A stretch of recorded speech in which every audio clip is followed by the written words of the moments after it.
여러분 반갑습니다. 정동 성경대학 2022년도 가을학기 주기도문 강의에 참여하신 여러분 모두를 주님의 이름으로 환영하고 축복합니다.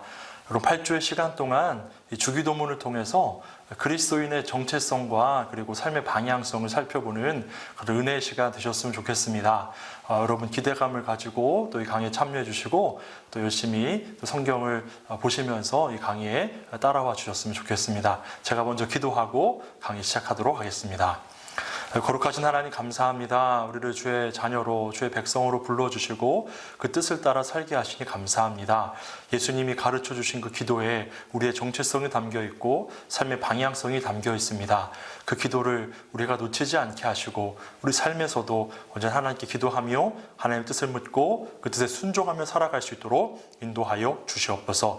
오늘 이 강의 가운데도 성령께서 함께 하셔서 깨닫게 하시고 온전히 주의 백성으로 살아갈 수 있도록 도와주실 줄로 믿으며 예수님의 이름으로 기도하옵나이다. 아멘.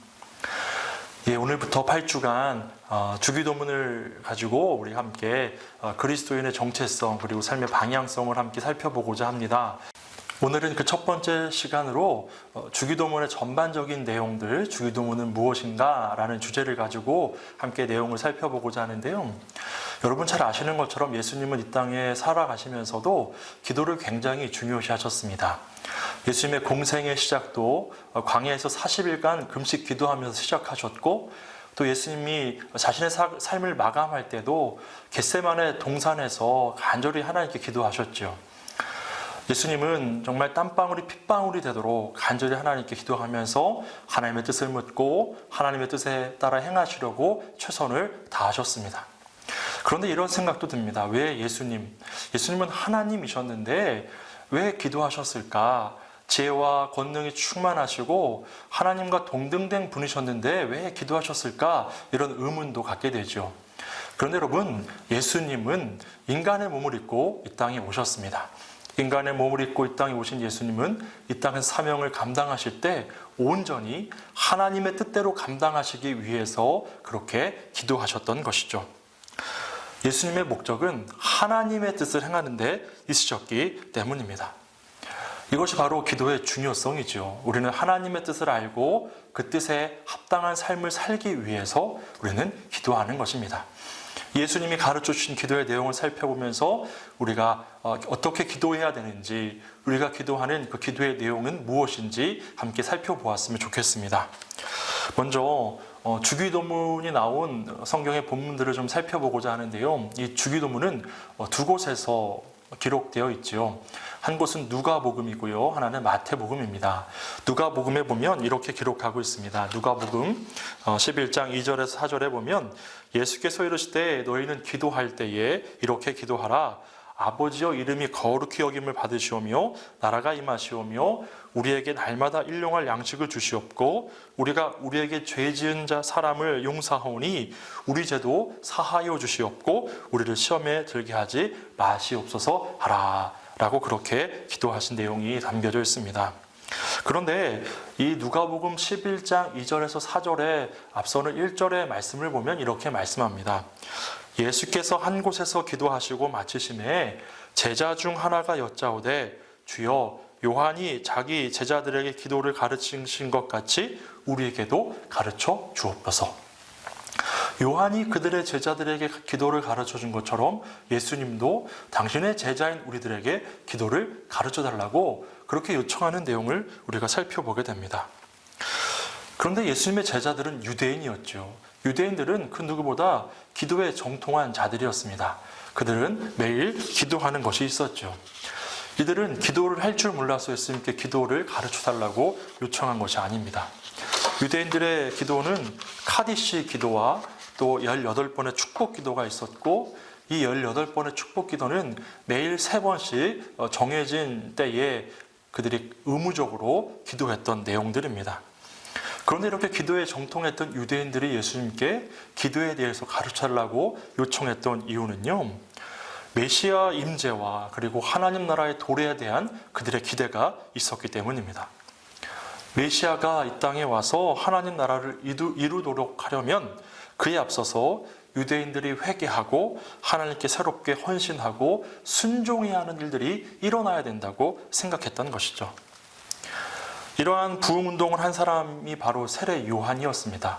그래서 요한은 광야에서 사람들에게 회개하라, 하나님의 나라가 가까이 왔다라고 그렇게 선포했지요. 그리고 그의 제자들에게 세례 요한은 이제 회개를 촉구했고 또 회개에 대한 표징으로 그들에게 세례를 받도록 했습니다. 그리고 세례 요한도 자기의 신학과 이 종말론적인 소망을 표현하는 기도문을 자신들에게 제자들에게 가르쳐서 날마다 하나님께 기도하도록 그들에게 그렇게 가르쳐 주었을 겁니다. 이제 예수님의 제자도 요한과 같이 우리에게 새 시대를 준비할 기도의 내용을 가르쳐 달라고 요청한 것이죠. 하나님 나라 도래와 메시아가 임재해서 하실 일들을 그들이 미리 준비하며 어떻게 기도해야 합니까? 그 기도의 내용을 우리에게 알려주십시오 라고 그렇게 요청한 것입니다. 요한이 자신의 신학적인 배경을 갖고 그렇게 기도문을 제자들에게 가르쳐 준 것처럼 예수님이 가지고 계신 그 신학적인 배경을 가지고 우리에게 하나님 나라를 도래할 기도의 내용을 가르쳐 달라고 요청한 것이죠. 그리고 예수 그리스도께서 이렇게 누가복음에 언급하신 기도의 내용을 보면요, 예수님이 하나님 나라를 선포함으로써 새롭게 창조하시고 또 구성하려는 하나님 백성 공동체의 신앙과 이상과 소망을 잘 담아내고 있다는 것을 우리는 살펴볼 수 있습니다. 이렇게 누가복음에 기록되어져 있고요, 또 마태복음에 이 주기도문의 내용이 기록되어 있죠. 마태복음 6장 9절에서 13절에 보면 이렇게 말씀하고 있습니다. 우리가 지금 고백하고 있는 주기도문의 내용이죠. 그러므로 너희는 이렇게 기도하라. 하늘에 계신 우리 아버지여, 이름이 거룩히 여김을 받으시오며 나라가 임하시오며 뜻이 하늘에서 이루어진 것 같이 땅에서도 이루어지이다. 오늘 우리에게 일용할 양식을 주시옵고 우리가 우리에게 죄 지은 자를 사하여 준 것 같이 우리 죄를 사하여 주시옵고 우리를 시험에 들게 하지 마시옵고 다만 악에서 구하옵소서. 나라와 권세와 영광이 아버지께 영원히 있사옵나이다. 아멘. 우리는 이렇게 기도합니다. 이 마태복음 6장은 마태복음 5장에서 7장까지 이어지는 산상순, 예수님께서 하나님 나라 백성으로 살아가기 원하는, 예수 그리스도를 따라 살기 원하는 하나님 백성 공동체에게 주신 그 교훈, 가르침을 전하셨던 산상수훈에 담겨져 있는 그런 내용입니다. 이 산상수훈의 내용을 전체적으로 펼쳐서 보면 그 가운데 핵심에 이 주기도문이 담겨져 있는 것을 우리가 발견할 수 있죠. 이 산상수훈에서 보면 이 팔복의 말씀이 먼저 등장합니다. 이 팔복의 내용은 하나님 백성 공동체가 어떤 사람들로 구성되는지, 그들이 어떠한 삶을 살아가야 되는지에 대해서 가르쳐주고 있는 말씀이죠. 이 팔복의 선언을 중심으로 이어지는 또 13절에서 16절의 말씀을 보면 이제 하나님 나라 공동체가 세상에서 소금으로 이 부패한 세상을 새롭게 하고 또 그 부패를 막고 세상을 살맛나게 하는 공동체로 온전히 서게 해야 한다고 그렇게 가르쳐주고 있는 내용이 담겨져 있습니다. 그렇게 함으로 또한 예수 그리스도를 따르는 이들, 하나님 백성된 자들이 세상의 빛을 비추어 어두운 세상을 밝게 하고 회복시키는 그런 사명을 잘 감당해야 된다고 말씀을 전하고 있죠. 두 번째 단락은 5장 17절부터 18절 말씀입니다. 이 내용은 소위 반대 어법을 통해 새로운 법을 제시하신 그러한 말씀인데요. 예수님께서 선언하신 법은 모세의 율법을 능가하는 모세의 율법보다 완벽한 것임을 드러내셨습니다. 이 모세의 법을 보면요, 모세가 전한 그 율법의 내용을 보면 인간의 행위의 외형적인 최소한을 규제하는 법입니다. 최소한 이것만 하지 말라, 또 이것은 하라라고 최소한의 것을 지키며 살아가도록 했던 그런 법이라면, 예수님이 선언하신 새로운 법은요, 행위를 유발시키는 동기까지 살피게 하시는, 적극적으로 그 동기를 살펴서 최대한 그런 악한 일들을 금지하시는, 규제하시는 그러한 내용의 법이 바로 예수님께서 전하신 법이죠. 예수님이 모세의 권위를 훨씬 능가하는 권위를 가지신 분으로서 하나님의 법을 모세를 통해 계시된 것보다 훨씬 더 완벽하게 계시하고 있음을 우리가 알 수 있는 대목입니다. 그 내면의 동기까지 살피게 하신 그러한 법이지요. 모세의 법보다 더 우월한 법, 그 새로운 법을 예수님이 제자들에게 드러내 보이셨던 겁니다. 그리고 세 번째 단락은 주기도문이 담겨져 있는 6장 1절에서 18절의 내용입니다. 여기에 보면 종교적인 삶의 실천들, 곧 경건 행위들에 대한 가르침이 등장합니다. 금식과 또 기도와 구제, 이 자선에 대한 내용이 담겨져 있는데요. 여기 보면 이 세 가지 중요한 경건 행위를 행할 때 어떻게 행해야 되는지에 대해서 예수님께서 언급하십니다. 그리고 네 번째 단락은 6장 19절에서 7장 11절의 말씀인데요. 이 말씀은 10계명의 1계명, 즉 여호와 외에는 다른 신을 섬겨서는 안 된다라는 이 계명에 대한 설교 말씀이 바로 6장 19절에서 7장 11절에 담겨진 그러한 말씀이죠. 하나님에 대한 전적인 헌신을 강조하는 그런 말씀입니다. 우상숭배를 배격하고 온전히 하나님만 섬길 것을 요청하는 그러한 말씀들인데요. 그런데 예수님께서 가장 절실하게 우리에게 다가오는 위협, 우리를 위협하고 하나님을 절대적으로 섬기지 못하도록 하는 것이 무엇인지 여기서 밝혀주고 계신데요. 바로 그것이 돈입니다. 돈. 만몬을 주의하라는 것이죠. 이 만모니즘을 우리는 주의해야 합니다. 돈으로 모든 것을 해결하려고 하는 것이죠. 돈으로 나의 안녕과 안전을 확보하려는 그런 우상 숭배를 다 청산하고 하나님을 전적으로 의지하고 이웃을 사랑하는 삶을 살라고 예수님께서 가르쳐 주신 내용이 6장 19절부터 7장 11절까지 담겨져 있지요. 그리고 마지막 단락은 7장 12절부터 27절입니다.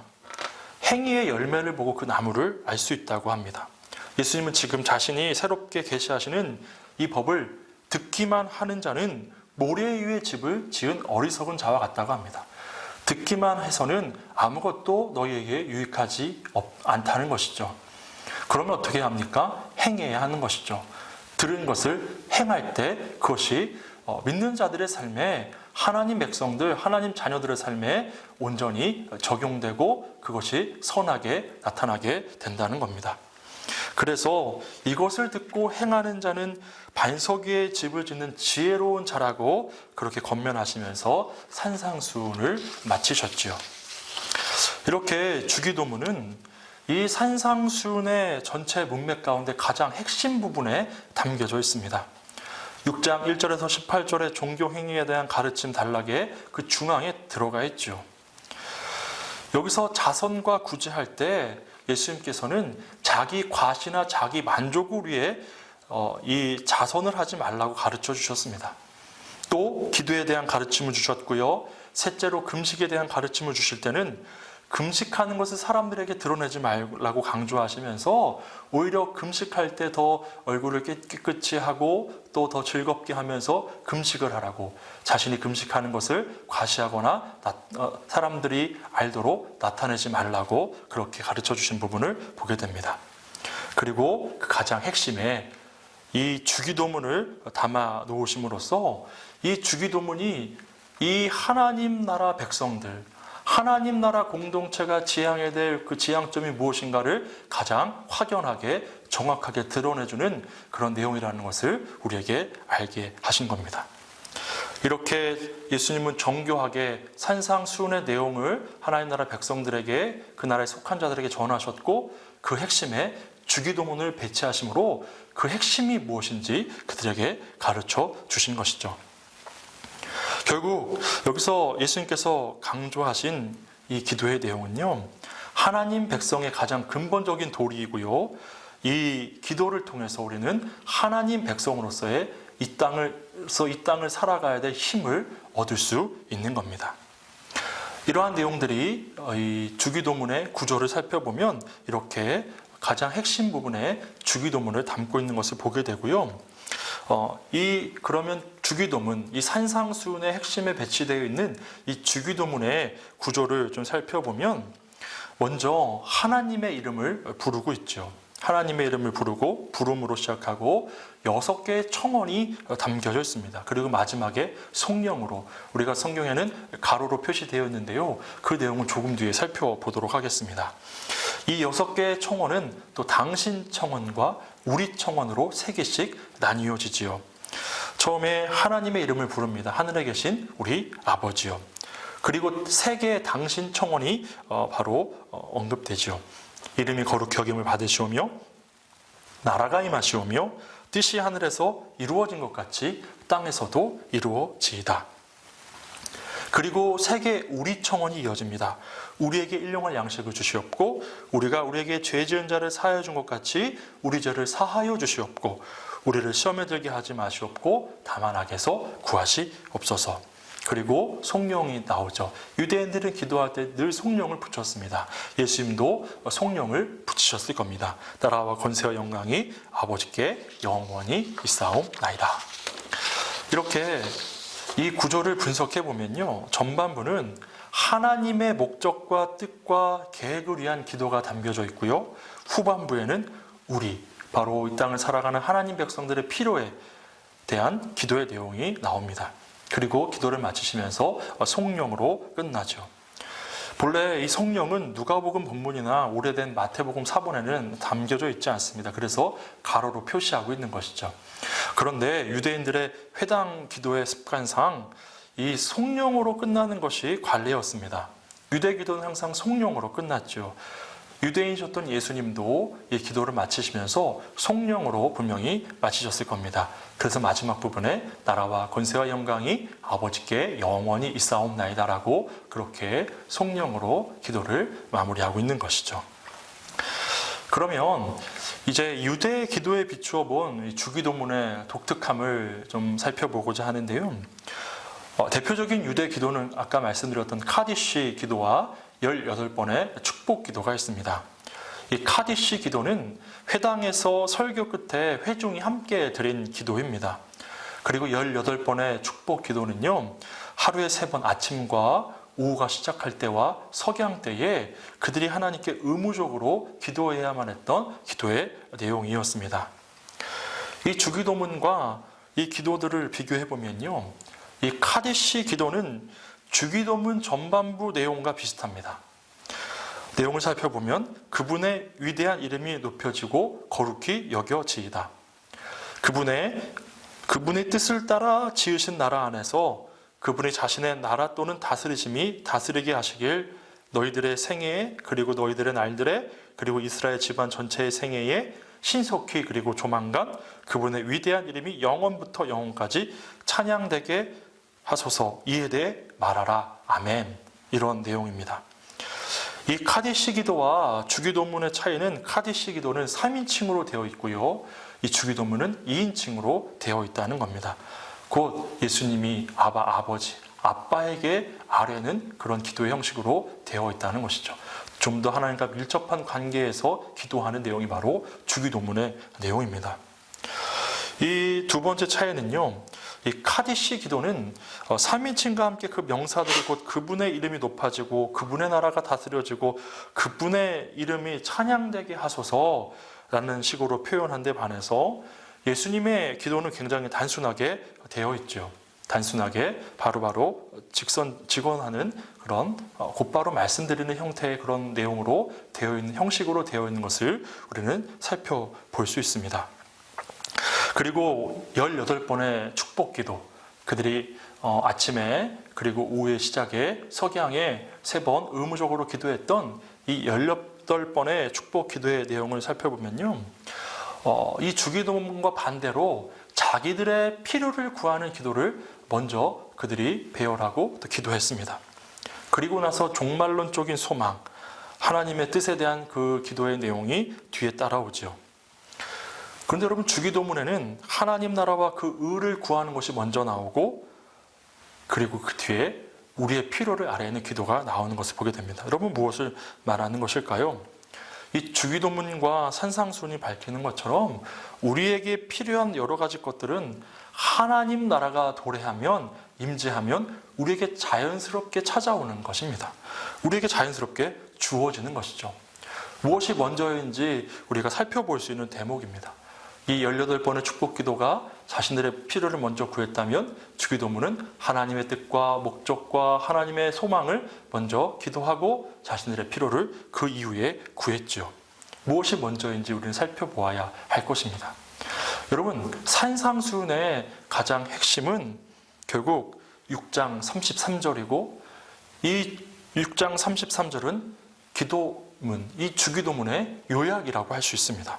먼저 그 나라와 의를 구하면 이 모든 것을 너희에게 더하시리라. 믿는 자들은요, 먼저 하나님 나라를, 그 의를 구해야 합니다. 그러면 나머지는 하나님께서 자연스럽게 우리 삶에 놀라운 축복으로 주시고 공급해 주시는 그런 은총이지요. 이렇게 주기도문의 짧은 기도 안에 기독교 신앙의 특징과 핵심이 무엇인지를 정확하게 보여줍니다. 이보다 더 명료하고 간략하고 하나님께 직접적이면서 친근하게 드리는 기도는 없을 겁니다. 이 주기도문, 이 내용에 담겨있는 내용들을 이제 하나하나 살펴보면서 이 짤막한 문장 안에 담겨져 있는 예수님의 뜻이 무엇인지, 하나님의 뜻이 무엇인지 함께 살펴보고자 합니다. 오늘 이제 기도문의 첫 부분부터 살펴보면서 구체적인 하나님의 뜻, 하나님의 목적이 무엇인지 살펴보게 될 것입니다. 우리가 지난 시간에는 이 주기도문의 구조에 대해서 한번 살펴보았지요. 주기도문이란 무엇인가에 대해서 한번 살펴보았습니다. 이제 그 첫 시작인 하늘에 계신 우리 아버지여, 이 기도문의 내용이 어떤 의미가 담겨져 있는지 그 내용을 좀 세부적으로 살펴보고자 하는데요. 여기서 참 독특한 표현이 나옵니다. 아빠, 아버지라는 그런 표현이 있죠. 주기도문에서 예수님은 기도의 대상인 하나님을 아빠라고 부르면서 친근감을 갖고 기도하시는 모습을 보게 됩니다. 여러분, 이 마태복음에서는 누가복음에서 아빠라고만 되어 있는 이 호칭의 의미를 더 풍성하게 하기 위해서 하늘에 계신 우리 아빠, 우리 아버지라고 그렇게 표현하고 있죠. 이렇게 아빠라고 표현하는 것은요, 언약 신약의 그런 표현입니다. 하나님은 이스라엘 백성을 택하셔서 자신의 백성 삼으셨고 그들에게 하나님이 되어주시겠다고 약속하셨습니다. 그리고 이런 언약 관계는 이스라엘의 아버지시고 이스라엘은 하나님의 아들이라는 그런 표현에서 잘 드러나죠. 이렇게 아버지와 아들의 관계 가운데 친근하게 드리는 이 기도가 바로 이 주기도문이라는 겁니다. 그리고 예수님은 실제로 하나님의 하나밖에 없는 아들이셨지요. 그렇게 아들된 자로서 하나님께 친근하게 기도하고 아뢰었다는 것을 우리는 살펴볼 수가 있습니다. 그리고 이 제자들에게도 예수님은 아빠라고 그렇게 하나님을 부르라고 하셨죠. 이 주기도문에만 이렇게 하나님을 아빠라고 부르라고 하는 그런 독특한 표현이 담겨져 있음을 우리는 살펴볼 수 있습니다. 이렇게 하신 이유는요, 예수님이 독특한 하나님의 아들이심을 나타내시는 것이고요, 또 예수님 자신이 하나님의 독특한 아들이라는 자기 이해가 있으셨음을 우리에게 알게 해주는 그러한 대목입니다. 제자들에게도 아빠라고 부르게 하셨죠.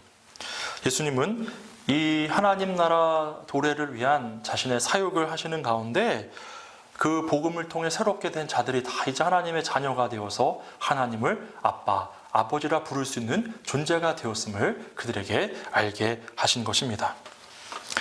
그리고 이 아빠라는 부름은요, 예수님의 오심으로 말미암아 새롭게 시작되는 이 예수 공동체의 신학과 정신을 요약하고 있는 것입니다. 그리고 이 이름은 인간이 창조주 하나님을 아빠라고 부를 수 있는 존재가 되었음을 우리에게 알려주시오. 이렇게 우리가 하나님을 아빠라고 부르는 것은요, 하나님의 아들과 딸들 자녀가 되어서 그 관계가 회복되어서 하나님과 친밀한 교제를 나눌 수 있는 그런 존재로 변화되었음을 우리에게 깨닫게 해줍니다. 그리고 우리가 하나님을 아빠라고 부르는 것은요, 이 하늘과 땅을 지으신 하나님이 우리 아빠라는 그 모든 그것은 그분이 가지신 모든 것을, 그 부유하심을 우리가 소유로 받게 된다는 것을 의미합니다. 이 부유함을 상속받을 수 있게 하신 분은 바로 예수님이죠. 예수님을 통해서 우리는 하나님의 자녀의 권세가 회복되었고 이제 하나님이 공급하시는 그 부유한 것들을 다 공급받고 상속받을 수 있는 자들로 존재가 변화된 것입니다. 그리고 이 아빠, 아버지 앞에 하늘에 계신이라는 이런 표현이 붙는데요. 이 표현을 보면 하나님의 초월성을 강조한 내용입니다. 하나님을 아빠라 하는 것의 친근감을 강조한다면요, 하늘에 계신 아버지요라는 것은 하나님의 초월성을 강조하는 표현이죠. 이러한 초월성이 강조된 이유는 하나님께서 인간을 구원하시려면 초월적인 존재이셔야만 했기 때문이죠. 하나님은 그렇다고 초월적인 존재이시기만 하고 우리에게 가까이 다가오지 않는 그러한 분은 아닙니다. 우리에게 친절을 베푸시고 또 우리에게 찾아오셔서 우리가 가까이 계시며 우리에게 구원의 손길을 내비시는 그런 하나님이시기도 하죠. 만약 하나님이 초월적인 존재로 하늘에만 앉아 계신다면 우리에게 구원이 일어나진 않을 겁니다. 그 초월하신 하나님이 우리 가운데 옴으로써 우리에게 친근한 아빠 노릇을 해주시는 것이죠. 우리를 돌보시고 이끄시고 우리를 살뜰히 살펴주시는 겁니다. 그때 우리가 온전한 구원을 우리 삶에 적용받을 수가 있는 것이죠. 그런데 이러한 하나님의 초월성을 부인하는 그런 신론들이 있습니다. 대표적인 것이 범신론인데요. 이 범신론은 우리 밖에 초월의 세계에 우리를 구원하는 초월자가 있는 게 아니라고 봅니다. 이 만물 안에 우리를 구원할 대상이 있다고 하는 것이죠. 그래서 어떤 자연의 현상들을 섬기기도 하는 겁니다. 그런데 여러분, 이러한 범신론에도 결과적으로 보면요, 자기가 자신을 구원해야 된다는 결론에 이르게 되는 것을 살펴볼 수 있죠. 반면에 신의 초월은 강조하지만 신의 내재, 아까 말씀해 드렸던 신의 오심, 옴에 대해서 부정하는 것이 바로 이신론입니다. 이 이신론은 초월적인 신은 인정하지만 결코 타락한 세상에 이 신이 오지 않는다는 것이죠. 이신론 속에서도 구원론은요, 결국 자기 스스로 구원할 수밖에 없다는 것을 내포하고 그 의미를 내포하고 있다는 것을 우리는 살펴보게 됩니다. 결국 이 땅의 신론들을 살펴보면요, 결국 자기 자신이 스스로를 구원할 수 있다고 여기는 것이죠. 그리고 결국 이 우주 만물 안에 있는 우상들을 섬기는 그런 범신론도 보면 결국 자기 만족을 위해 자기 만족과 안전을 위해 구상들을 섬기고 있는 것을 보게 됩니다. 결국 그 중심이, 초점이 자기 자신에게 맞추어져 있다는 것을 살펴볼 수 있죠. 그리고 이 아빠라는 부름에 우리가 더 큰 의미가 한 가지가 있는데요. 우리는 하나님을 향한 전적인 의존을 해야 되는 존재라는 것을 알려주는 대목입니다. 이 아빠라는 단어 가운데 우리는 하나님의 사랑을 확신할 수 있고요. 그 사랑에 대해 우리가 의존함을 나타내는 표현입니다. 이 아빠라고 부름으로써 우리가 하나님께 의지하고 하나님께 순종하겠다는 것을 우리가 서약하는 그러한 표현이라는 것을 살펴볼 수 있습니다. 특히 구약적인 배경에서 아들과 아버지의 서로 이 부분에 대해서 하나님은 아버지 하나님과 그 백성 이스라엘 간의 상호 알매 관계, 이 아버지와 아들의 관계에 대해서 굉장히 중요하게 여기셨습니다. 그래서 이사야서 1장 2절에서 3절에 보면 이스라엘이 하나님의 자녀이기 때문에 당연히 서로에 대한 알매 관계가 온전히 형성되어야 한다고 그렇게 말씀하고 있죠. 우리도 마찬가지입니다. 우리도 하나님과의 인격적인 알매 관계가 온전히 형성되어 있어야 하나님을 전적으로 의지하고 또 하나님께서 주시는 그 풍성한 사랑을 공급받으면서 살아갈 수 있죠. 이 결국 하나님을 아는 것이 영생이라고 또 요한 1서에도 말씀하고 있는 것을 우리가 보게 됩니다.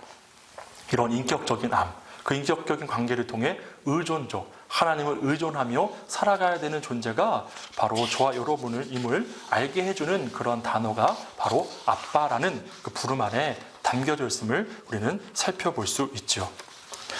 이러한 배경을 가지고 있는 이 아들의 언어, 이 아빠라는 언어를 사용하셔서 예수님께서는 이 주기도문의 서문이라고 할 수 있는 마태복음 6장 8절과 이를 되풀이하는 6장 32절을 이렇게 가르치십니다.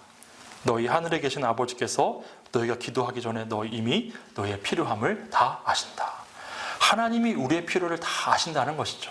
인격적인 관계 가운데 우리의 연약함과 우리의 필요를 이미 다 아신다는 겁니다. 아빠이기 때문에 우리의 모든 것을 속속들이 다 아신다는 것이죠. 자녀들의 필요를 미리 아시는 겁니다. 그래서 우리가 이방인들처럼 중언부언 기도할 필요가 없는 것이죠. 이미 아버지이시기에 다 아시기 때문입니다. 그래서 우리가 구할 것은 하나님 나라와 그 나라의 도래입니다. 그 나라가 이 땅에 오셔서 하나님의 통치가 온전히 이 땅 가운데 이루어지는 것, 그것을 우리가 구하면 나머지는 우리의 아버지, 아빠가 다 아시고 우리 삶의 필요를 채워주신다는 믿음을 갖고 전적으로 하나님을 의지하며 살아가라는 그러한 메시지이지요. 그리고 하나님의 의는 결국 하나님의 자녀들을 향한 자비로 나타납니다. 우리를 그 자비로 돌보시고 우리에게 또 때로 우리가 신실하지 못할 때, 죄를 저질렀을 때 우리를 용서하심으로 그 자비가 나타나고 결국 그 용서로 말미암아 우리를 의롭게 새로운 존재로 변화시켜 나가시는 것이죠. 그렇게 하나님의 놀라운 자비, 전적으로 하나님을 의존할 수밖에 없는 존재라는 것을 깨닫고 하나님과 날마다 친밀한 교제를 나누면서 하나님을 의지하며 살아가는 것이 바로 저와 여러분의 삶이 되어야 하는 것입니다.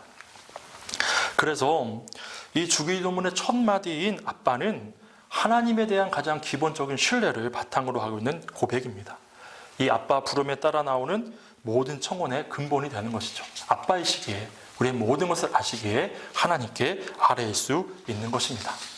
하나님을 아빠라 부르는 것이 얼마나 큰 특권인지 여러분 그것을 깨닫고 감사하고 감격해야 할 수 있는 그런 저와 여러분 되었으면 좋겠습니다. 그리고 여기서 우리가 또 한 가지 살펴볼 것은요, 우리라는 단어입니다. 우리 아버지, 나의 아버지라고 하지 않으시고 우리 아버지라고 말씀하셨죠. 여기서 예수님께서 하나님께 기도하셨습니다. 이 기도는 우리에게 가르쳐 주신 기도일 뿐만 아니라 예수님이 하나님께 직접 드린 기도이죠. 예수님이 하늘에 계신 우리 아버지여라고 말할 때 여기서 우리는 예수님도 포함되어 있는 겁니다. 그리스도는 기도를 받으시는 분이시지만 우리에게 기도를 가르쳐 주시는 분일 뿐만 아니라 우리와 더불어 함께 하나님께 기도하시는 분임을 알 수 있죠. 예수님이 하나님이실 뿐만 아니라 사람이셨음을 우리에게 알게 해주는 대목입니다. 우리와 함께 이 땅의 많은 사람들과 함께 하나님과 그들의 기도를 아뢰시는 분, 바로 우리 예수님이시죠. 지금도 우리를 위해 하나님 보좌 우편에서 중보하시는 분, 그분이 바로 예수 그리스도이심을 우리는 알 수 있습니다. 예수님은 십자가에서 우리의 죄와 형벌을 대신 받음으로써 우리에게 자녀의 신분을 회복시켜 주셨습니다. 그리고 기꺼이 우리가 되셨습니다. 우리와 함께 되셨고 우리의 기도를 하나님께 아뢰고 우리와 같이 되셔서 우리의 소원과 우리 하나님 명한 온전한 마음을 하나님께 아뢰어 주셨죠. 그리고 우리를 향해서 당신의 형제와 자매라고 부르셨습니다. 히브리서 2장 11절에 보면 거룩하게 하시는 이와 거룩하게 함을 입은 자들이 다 한 근원에서 난지라 그러므로 형제라 부르시기를 부끄러워하지 아니하시고라고 말씀합니다. 이로 인해 우리가 하늘에 계신 하나님을 기쁘게 우리 아버지라고 부를 수 있게 된 것이죠. 그리고 하나님은 또한 모두를 사랑하시는 분이심을 우리가 알 수 있습니다. 여러분, 기독교는 혼자 신앙생활하는 그런 종교가 아닙니다. 함께 모여야 하는 것이죠. 예수 그리스도를 나의 구주로 영접하는 자들, 그들이 모인 공동체가 바로 교회입니다. 그 교회 연합 가운데 성도는 신앙이 성장하고 성숙하고 또 예수 그리스도의 마음과 그 뜻을 우리가 온전히 알 수 있죠.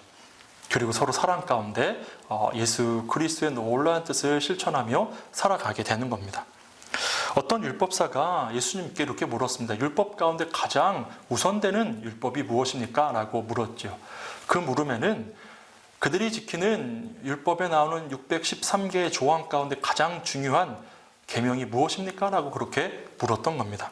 그때 예수님께서 마태복음 22장 37절에서 40절에 나오는 말씀으로 가장 중요한 것이 무엇인지 정리해 주셨죠. 무엇입니까? 여러분 잘 아시는 내용처럼 하나님을 사랑하고 이웃을 사랑하는 것입니다. 이 두 개가 동일하다고 말씀하셨습니다. 하나님을 사랑하는 것, 이웃을 사랑하는 것이 동일하다. 그래서 우리가 하나님을 사랑한다는 것이 나타나는 증거는요, 바로 이웃을 사랑하는 겁니다. 우리가 이웃을 사랑하면 우리가 하나님을 사랑하는 것이고 그 하나님을 사랑하는 자들은 구원의 확증을 받은 자들임을 우리가 분명히 확신해야 되는 것이죠. 결국 구원받은 증거는 사랑의 행함입니다. 그 사랑으로 인해 우리가 구원받았음이 확증되게 되는 것이죠. 이 하나님을 사랑하고 이웃을 사랑하는 것이 다 중요하다는 것입니다. 이것이 기독교 신앙의 또한 본질입니다. 하나님을 제대로 만났다면 우리는 이웃에 대해서 눈을 뜨게 되어 있고요. 하나님을 제대로 사랑하는 사람이면 그 사랑으로 이웃을 반드시 사랑하게 되어 있는 겁니다. 그리고 하나님을 향해 우리 아버지라고 부르는 사람들의 모임이 바로 좀 전에 말씀드렸던 것처럼 교회라고 했습니다. 하나님은 당신의 이름을 부르는 백성들이 하나 되어서 예배드리고 서로 삶을 나누고 세상을 위해 일하기를 원하십니다. 같은 믿음을 가진 사람들이 연대해서 교회를 이루고 한 몸을 이루는 것은 기독교 신앙의 핵심이죠. 때로는 이 교회 안에 나를 힘들게 하는 사람들도 있고요. 또 때로는 사랑하기 어려운 사람들도 있고 대면하고 싶지 않은 사람들도 있을 겁니다. 그리고 나와는 질적으로 다르다고 여겨지는 사람들도 분명 있을 겁니다. 그 모든 것을 다 극복하고 모두 다 함께 한 몸 되어서 서로 부대끼면서 하나님을 섬기고 예수 그리스도의 뜻을 따라 살아가는 공동체가, 성령의 인도하심을 따라 살아가는 공동체가 바로 교회이지요. 우리입니다. 우리를 떠나서는 교회에 대해서 이야기할 수 없지요. 우리가 그런 존재고 교회가 그런 존재라는 것을 우리는 깨닫고 서로 더 사랑하고 서로 섬기고 이 공동체 안에서 신앙이 성숙해 가야 하는 것입니다. 그래서 속회라는 조직이 굉장히 중요하죠. 그 안에서 이 공동체 안에서 우리 신앙이 성장하기 때문입니다. 마지막으로 이 하늘에 계신 하나님, 이 하늘에 계시다라는 그런 의미를 좀 더 세부적으로 살펴보고자 하는데요.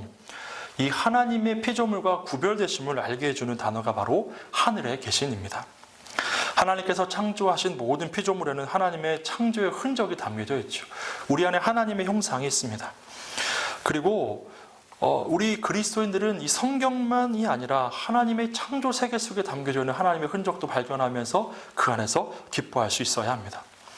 그런데 이 자연 세계에 묻어있는 하나님의 흔적을 다 비교해도 비할 수 없는 하나의 큰 흔적이 하나 있습니다.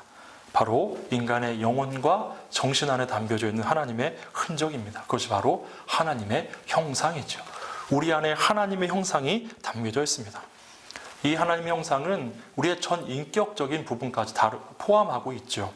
하나님처럼 생각하고 하나님처럼 뜻을 정할 수 있는 지성과 의지의 기능이고 하나님의 뜻에 따라 행동하게 하는 원동력입니다.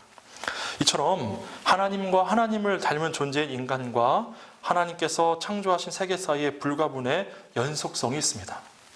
그런데 여러분, 그럼에도 불구하고 우리는 하나님과 인간을 비롯한 피조물 사이에는 그런 범접할 수 없는 질적인 차이가 있다는 것도 우리는 분명히 알아야 합니다. 하나님께서는 이 피조 세계와 구별되실 뿐만 아니라 가장 크고 높고 위엄을 가지신 분이라는 사실을 우리는 기억해야 하지요. 하나님 또한 전지하셔서 모든 사물이 그의 눈에 다 드러나 있다는 것도 우리는 깨달아야 합니다. 그래서 하나님은 인간들의 모든 행동을 다 보시죠. 다윗이 범죄했을 때도 하나님께서 다 보셨다고 그렇게 말씀하셨습니다. 그리고 두 번째로 하늘에 계신 하나님이라는 뜻에는요, 거룩하신 하나님이라는 그런 의미가 담겨져 있습니다. 성경은 하나님과 인간을 비롯한 피조세계의 질적인 차이를 거룩하심이라고 그렇게 말합니다. 아담과 하와가 범죄한 후에 무화과 나무 잎으로 자신들의 수치를 가렸죠. 그런데 그들이 그렇게 수치를 가리게 된 것은요, 질적으로 하나님과의 그들의 어떤 차이가 있는지 그들이 특별한 방식으로 그 거룩한 하나님에 대해서 그들이 그 순간 의식하게 된 것입니다. 그리고 베드로도 자신의 배에 올라 말씀을 전하시는 예수님을 보고 결국에는 그가 예수님이 하나님의 아들이시라는 사실을 깨달았을 때 자신의 어떠한 존재인지 그가 자각하고 하나님 앞에 스스로, 예수님 앞에 자기 스스로 죄인이라고 그렇게 고백하면서 주님 앞에 엎드렸던 모습을 보게 됩니다. 그 하나님 앞에, 거룩하신 하나님 앞에 우리의 죄를 발견하고 엎드려 기도할 수밖에 없는 것이죠. 그리고 자신을 떠나도록 간청했던 베드로의 모습을 우리는 살펴볼 수가 있습니다. 예수님께서 이 세상에 오셔서 십자가에 달려 돌아가실 수밖에 없으셨던 이유도 이 하나님의 거룩하심의 성품과 연관되어 있습니다. 인간들은 허물과 죄로 말미암아 거룩하신 하나님 앞에 설 수 없게 되었죠. 그들을 대신해서 예수 그리스도께서 십자가에 달려 돌아가심으로 우리 죄를 사하시고 하나님께 나아갈 수 있게 하셨습니다. 구약에는 제사 제도를 통해서 죄를 해결받고 하나님께 나아갈 수 있는 그 길을 열어주셨죠. 그리고 성령 강림 이후에 이 하나님의 구원의 경륜을 바라보는 사도들의 눈이 열려지게 되었습니다. 그때 그들이 구원받은 성도들에게 마음을 다 바쳐서 가르치고자 했던 교훈이 오직 너희를 부르신 거룩한 이처럼 너희도 모든 행실에 거룩한 자가 되라 기록하였을 때 내가 거룩하니 너희도 거룩할지어다 라고 가르쳐 주었습니다. 성도에게 가장 필요한 것은 거룩함이죠. 결국 우리 스스로는 거룩할 수 없습니다. 예수 그리스도의 의를 덧입어야 거룩할 수 있죠. 그렇게 날마다 그 하나님의 의를 통하여 우리는 그 거룩함을 날마다 닮아가면서 연습하면서 살아가게 되는 것입니다. 이처럼 성경은 하나님께서 거룩하시다는 사실을 우리에게 날마다 끊임없이 상기시켜 줍니다. 그런데 이와 같이 하나님의 거룩하심을 생각할 때 항상 생각해야 할 것이 하나 있습니다. 하나님의 거룩하심은 하나님께만 있는 고유한 속성이라는 겁니다. 인간을 비롯한 피조물이 부분적으로 거룩함을 지녔다면 하나님의 거룩하심과 관계를 맺고 있기 때문이죠. 결국 하나님의 거룩하심이 우리 가운데 나타나고 드러나고 있는 겁니다. 우리는 그러한 사실을 깨달아야 하죠. 그리고 이 거룩하심은 하나님이 우리와 다른 존재적인 초월자이심을 깨닫게 해주는 것이고요. 또 도덕적 완전성을 가지신 분이라는 사실을 우리에게 알게 하십니다. 이렇게 도덕적으로 완전하신 분임을 우리가 깨닫게 될 때 우리는 그 앞에서 우리의 죄를 발견하고 참회의 기도를 드릴 수밖에 없는 것이죠. 그렇게 우리는 거룩하신 하나님 앞에 죄인됨을 깨닫고 주님 앞에 무릎 꿇고 회개하며 하나님을 의지하며 그 거룩함을 덧입고 살아가고자 애쓰게 되는 것입니다. 그리고 마지막으로 하늘에 계신이라는 그런 단어가 주는 의미는 하나님은 통치하시는 분, 결국 하나님의 주권을 강조하는 표현임을 알 수가 있습니다. 하늘에 계신이라는 표현은 피조 세계를 다스리신 분이 하나님이심을, 하나님의 주권 안에 모든 것이 달려있음을 우리에게 알게 하죠. 이 모든 세계와 인간의 존재의 원인뿐 아니라 그것들의 운명과 존재의 목적까지도 하나님께 달려있다는 것을 알게 합니다. 하나님께서는 당신이 창조하신 이 세계를 당신의 주권으로 다스리십니다. 우리는 이것을 분명히 기억해야 합니다. 하나님이 다스리십니다. 여전히 세상 주관자들이 득세하고 또 그들이 힘을 발휘하는 것 같지만 그들은 이미 십자가에서 패했지요. 하나님이 다스리시고 결국 종국에 예수 그리스도께서 재림하실 때 그 모든 세력은 다 멸하고 결국 하나님의 통치가 이 땅 가운데 온전히 나타나게 될 것이고 우리는 그 통치에 참여하게 될 것입니다.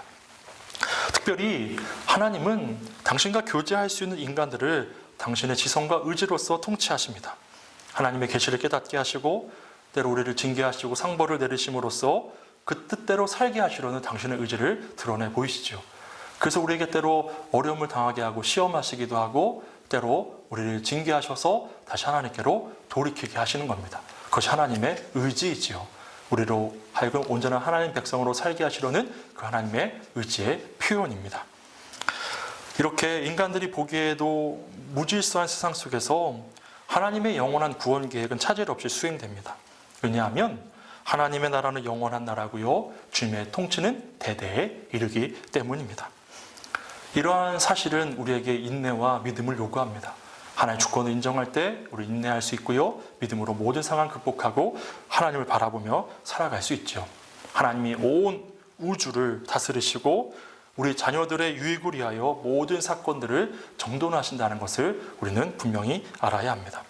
성도들이 공경과 위험에 처했을 때도 성도들의 삶을 지키시고 이끌어 가시는 분이 하나님이심을 우리는 고백해야 하는 것이죠. 이것이 바로 하늘에 계신이라는 그런 표현 속에 담겨져 있는 의미입니다. 이렇게 오늘 주기도문의 구조와 그리고 첫 문장인 하늘에 계신 우리 아버지여라는 이 표현 속에 담긴 자세한 의미들을 살펴보았는데요. 이 기도 안에 있는 담겨진 의미들을 우리가 살펴보면서 또 그것을 마음에 되새기면서 기도할 때 그 한 문장 한 문장을 통해 하나님께 우리가 어떠한 뜻을 아뢰고 있는 건지, 어떤 하나님의 목적을 깨달아야 되는지, 우리가 무엇을 소망해야 되는지 깨달으면서 그 생각하면서 이 기도를 하나님께 올려드릴 수 있었으면 좋겠습니다. 이렇게 첫째 주 강의를 마치겠습니다. 여러분 이 한 주도 평안하시고 다음 주에 더 밝고 건강한 모습으로 뵙겠습니다. 감사합니다.